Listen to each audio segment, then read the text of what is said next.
సత్య తనని నలుగురిలో అవమానించిన అహల్య కోసం వేట మొదలుపెట్టి సూపర్ మార్కెట్కి వెళ్ళి అమ్మాయి కావాలి అని అంటుండగా, సార్ ఇది సూపర్ మార్కెట్, అమ్మాయిలు దొరకరిక్కడ అని అతను వెటకారంగా అనడంతో, ఏయ్ నేనెవరో తెలుసా, నిన్న నాతో గొడవ పడిన అమ్మాయి ఎవరో చెప్పు లేదంటే చస్తావు అని సత్య బెదిరిస్తూ ఉండగా, సార్ నిన్న గొడవ చేసింది సరిపోలేదా, అయినా ఆవిడెవరో నాకెలా తెలుస్తుంది, సూపర్ మార్కెట్కి రోజు ఎంతోమంది వచ్చి వెళ్తుంటారు సార్ అని భయంగా అంటూ ఉంటాడు. చెప్తావా చస్తావా అని మళ్ళీ సత్య బెదిరించగానే, ఒట్టు సార్ నిజంగా తనెవరో నాకు తెలీదు అని అనగానే ఆ మేనేజర్ కాలర్ పట్టుకొని అక్కడున్న సీసీటీవీ కెమెరాల వైపు చూస్తూ, సీసీటీవీ ఫుటేజ్ చూయించు అని సత్య అడుగుతూ ఉండగా, సార్ అది మా ఓనర్కే యాక్సెస్ ఉంటుంది, నాకుండదు సార్ అని మేనేజర్ అంటూ ఉండగా, చూపిస్తావా చస్తావా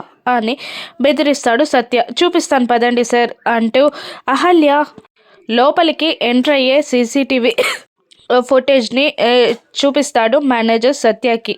అహల్యని మొబైల్లో ఫోటో తీసుకొని, ఈ విషయం ఎవరికైనా చెప్పావంటే చస్తావు అని బెదిరించి అక్కడి నుండి సత్య అహల్యని వెతకడానికి ఈ రోడ్లన్నీ తిరుగుతూ కనబడిన వాళ్ళందరినీ అహల్య ఫోటో చూపిస్తూ అడుగుతూ ఉంటాడు. వాళ్ళ ఫ్రెండ్స్ కూడా అదే పని చేస్తూ ఉంటారు. మరోవైపు అహల్య గౌతమ్ గంగారుగా ఆశ్రమానికి బయలుదేరడం అయితే బయలుదేరామండి, కానీ అక్కడ స్వామీజీని కన్విన్స్ చేయడం ఎలా అని అహల్య అడుగుతుండగా, ఏదోలాగా చెయ్యాలండి, నాన్న కండిషన్ చాలా సీరియస్గా ఉంది, ఏదైనా వినకూడని వార్త వింటే ఎక్సైట్ అయి హార్ట్ అటాక్ వచ్చే ఛాన్సెస్ కూడా ఉన్నాయి, జాగ్రత్తగా కాపాడుకోవాలండి అని గౌతమ్ టెన్షన్గా అంటూ ఉంటాడు.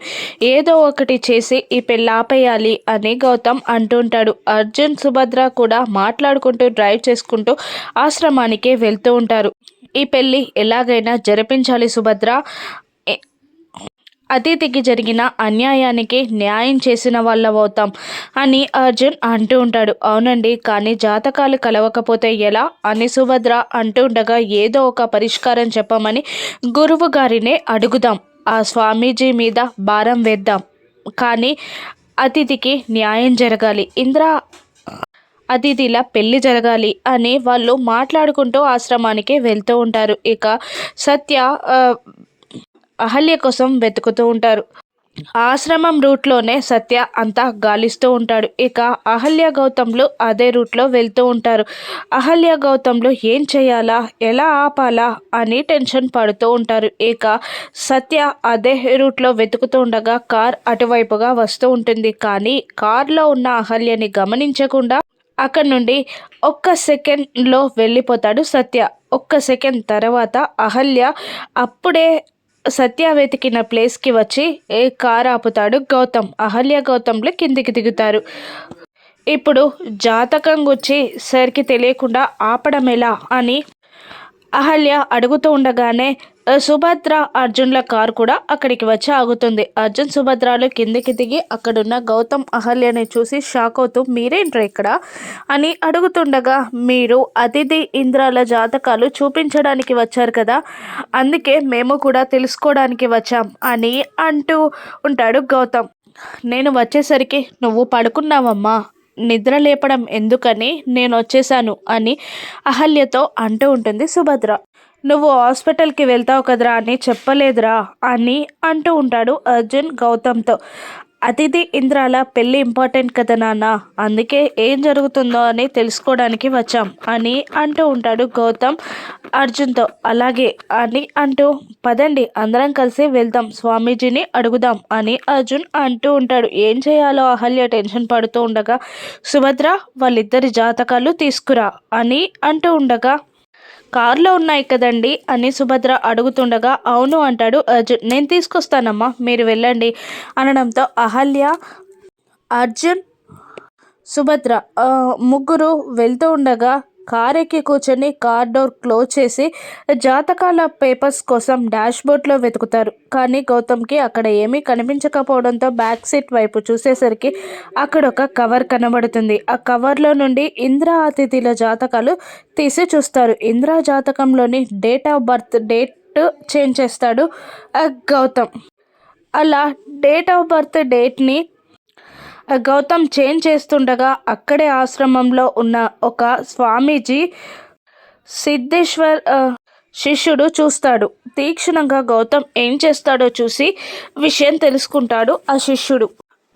డేట్ ఆఫ్ బర్త్ మార్చేశాక ఊపిరి పీల్చుకొని గౌతమ్ మళ్ళీ ఆ పేపర్స్ని కవర్లో పెట్టి తీసుకెళ్తూ ఉంటాడు గౌతమ్. ఇక ఏంటమ్మా చాలా రోజుల తర్వాత వచ్చారు అని స్వామీజీ అడుగుతుండగా, అది మా పెద్దబ్బాయి ఇందిరాకి పెళ్లి చేయాలి అనుకుంటున్నాం, మీకు జాతకాలు చూపించడానికి వచ్చాం, మీరు జాతకాలు చూస్తే పెళ్లి ముహూర్తం పెట్టుకుంటాం అని సుభద్ర అర్జున్లు చెప్తూ ఉండగా అప్పుడే గౌతమ్ వచ్చి జాతకాల పేపర్స్ని ఇవ్వగా స్వామీజీకి అందజేస్తాడు అర్జున్. స్వామీజీ పరిశీలనగా చూస్తూ ఉంటాడు. ఇక అక్కడికి వచ్చిన శిష్యుడు నిజం చెప్పాలా లేదా అని తటపటాయిస్తూ ఉంటాడు. ఇంతలో స్వామీజీ ఆ జాతకాల పేపర్స్ని చూసి, చాలా బాగున్నాయి, ఇద్దరి జాతకాలు అద్భుతంగా ఉన్నాయి, వీళ్ళు కలకాలం కలిసుంటారు, వీళ్ళ పెళ్లి జరిగితే అన్యోన్యంగా ఉంటారు అని చెప్పగానే సుభద్ర అర్జున్లు సంతోషపడితే జాతకాలు కలిశాయని చెప్పినందుకు గౌతమ్ అహల్య టెన్షన్ పడతారు.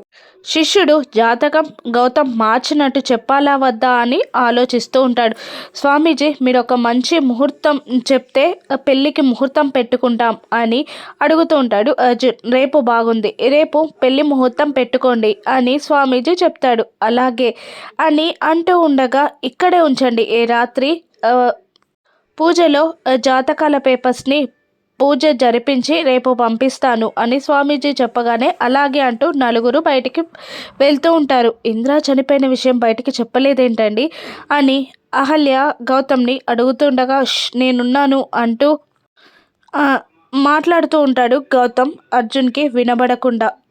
కానీ చనిపోయిన విషయం బయటికి రాలేదు, కానీ ఈ పెళ్లి విషయంతో మళ్ళీ టెన్షన్ మొదలైంది అని అనుకుంటూ ఉంటాడు గౌతమ్. విషయం స్వామీజీకి చెప్పాలా వద్దా అని ఆలోచిస్తుండగా పెద్దవాళ్ళ విషయాల్లో కాస్త ఆచితూచి మెలగడం బెటరేమో అని శిష్యుడు నిజం చెప్పకుండా ఆపేస్తాడు. బయటికి వెళ్ళాక అదితికి ఫోన్ చేసి విషయం చెప్పాలి అని అంటూ ఉండగా, ఇప్పుడు ఎందుకులే నాన్న అని అంటుంటాడు గౌతమ్. ఎందుకేంట్రా, రేపు పెళ్లి ముహూర్తం పెట్టుకోమని స్వామీజీ చెప్పారు కదా అని అంటూ గౌతమ్ చెప్పినా వినకుండా అతిథికి ఫోన్ చేసి జాతకాలు కలిశాయని రేపు పెళ్లి ముహూర్తం పెట్టుకోవడానికి మీ వాళ్ళందరినీ తీసుకుని రమ్మని యామినికి ఫోన్ చేస్తే రానని చెప్తుందని నీకు చెప్పానని అర్జున్ అతిథికి చెప్తూ ఉండగా, మళ్ళీ పెళ్లి ముహూర్తం ఎందుకు, డైరెక్ట్గా పెళ్ళికి వెళ్ళిపోదాం అని అతిథి అంటుంటుంది. అలా కాదమ్మా, నీ విషయంలో ఏ లోటు రాకూడదు, ఒక్కసారి జరిగిన తప్పు జరగనివ్వను, అన్నీ శాస్త్రబద్ధంగా జరగాలి అని అర్జున్ చెప్తూ యామినిని ఒప్పించి ఇంటికి తీసుకురమ్మని చెప్తాడు అర్జున్. అలాగే అంటూ కాల్ కట్ చేస్తుంది అతిథి. ఇంద్రాకి కూడా విషయం చెప్పాలి అంటుండగా, ఇప్పుడు ఎందుకు నానా అని అంటూ ఉంటాడు గౌతమ్. వాడు లేకుండా పెళ్లి ముహూర్తం పెట్టుకోవడం ఎలారా అని అంటూ ఇంద్రాకి కాల్ చేస్తుంటాడు అర్జున్. ప్రతాప్ ఫోన్ రింగ్ అవ్వడంతో ఈయనేంటి ఇప్పుడెందుకు కాల్ చేస్తున్నారు, గౌతమ్ సార్ ఫోన్ లిఫ్ట్ చేసే పరిస్థితుల్లో లేరా అని అనుకుంటూ ఉంటాడు ప్రతాప్. కానీ కాల్ కట్ అవుతుంది. మళ్ళీ ఫోన్ చేయండి అని అంటూ ఉంటుంది సుభద్ర. వాడెందుకు నా ఫోన్ లిఫ్ట్ చేయడం లేదు, నేను ఎప్పుడు ఫోన్ చేసినా లిఫ్ట్ చేస్తానని చెప్పాడు కదా అని అనుకుంటూ మళ్ళీ ఫోన్ చేస్తాడు అర్జున్. ఏదో సాఫ్ట్గా డీల్ చేద్దాం అని ప్రతాప్ కూడా ఫోన్ లిఫ్ట్ చేస్తాడు. ఏంట్రా ఫోన్ లిఫ్ట్ చేయట్లేదు అని అర్జున్ అడుగుతూ ఉండగా, నానా వేరే పనిలో ఉన్నాను చెప్పండి అంటూ ఉండగా, నీది అతిథిది జాతకాలు కలిశాయిరా, రేపు పెళ్లి ముహూర్తం పెట్టుకుంటున్నాం, హైదరాబాద్కి వచ్చే అనగానే రేపటికి రేపు ఎలా రానా అని ప్రతాప్ అడుగుతూ ఉంటాడు. మీ పై ఆఫీసర్ నెంబర్ ఇవ్వు, నేను అడుగుతాను అని అర్జున్ కోపంగా అంటుండగా, అది కాదు నాన్న, ఆయన కూడా ఏం చేయలేరు అని అంటుంటాడు ఇంద్ర. నాకు అదంతా తెలియదురా, నువ్వు రేపటికల్లా ఇక్కడ హైదరాబాద్లో ఉండాలి అంటూ కాల్ కట్ చేస్తాడు అర్జున్. సరే నాన్న అంటూ కాల్ కట్ చేస్తాడు ఇంద్ర. ఈ పెళ్ళి ఎలా ఆపాలా అని అహల్య గౌతమ్లు టెన్షన్ పడుతూ ఉండగా, రేపు గ్రాండ్గా ఏర్పాట్లు చేయాలరా అంటూ ఉంటాడు అర్జున్ గౌతమ్తో. ఇక ఏం జరగనుందో రాను ఎపిసోడ్స్లో చూద్దాం. Thank you for watching.